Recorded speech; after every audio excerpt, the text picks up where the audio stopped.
Habang naglalayag, malapit sa kasalukuyang Dominican Republic upang maghanap ng mas maiksing ruta papuntang Asya ang manlalayag na si Christopher Columbus. Sinabi nito na nakakita siya ng 3 sirena at base sa kanyang paglalarawan, hindi ito kasing ganda ng mga ipinapakita sa mga painting. Pero totoo nga bang sirena ang nakita ni Christopher Columbus? Yan ang aalamin natin. Pero bago natin simulan, kung bago ka pa lang sa channel natin, pindutin nyo na ang subscribe button, i-like ang video ito at i-click nyo na rin ang notification bell para updated kayo sa mga bagong video natin. Simulan na natin!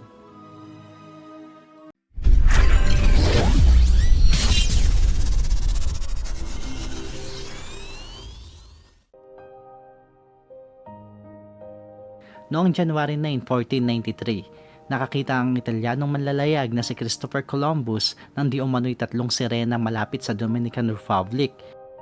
Inilarawan ni Columbus ang 3 sirena na kanyang nakita na not half as beautiful as they are painted. 6 na buwan bago magtagpo si Columbus at ang sinasabing niyang sirena, naglayag siya mula sa Spain upang tumuklas ng bagong ruta patungong Asya. Binagtas niya ang Atlantic Ocean, dala ang mga barkong Nina, Pinta at Santa Maria sa pag-asang makakahanap ng bagong daanan. Pero sa halip na Asya ang patunguhan niya, narating ni na Columbus ang kontinente ng Amerika o ang bagong daigdig. At dito sinasabing nakita ni Columbus ang nasabing sirena.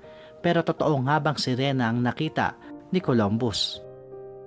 Taliwas sa mga tala ni Columbus, hindi sirena kundi 3 manatee, isang uri ng mammals ang kanyang nakita.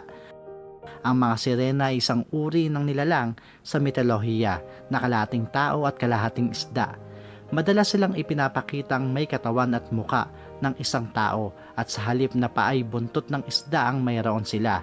Madalas na ikinakabit ang mga sirena sa mga siren, isang uri ng nilalang na kalahating tao, kalahating ibon at umaawit na mga nakakahalinang mga kanta na umaakit sa mga manlalayag.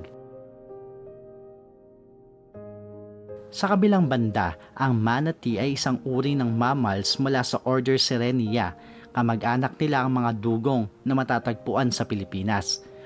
Noon pa man, madalas nang napagkakamalan ng mga tao ang mga manatee o dugong na isang sirena.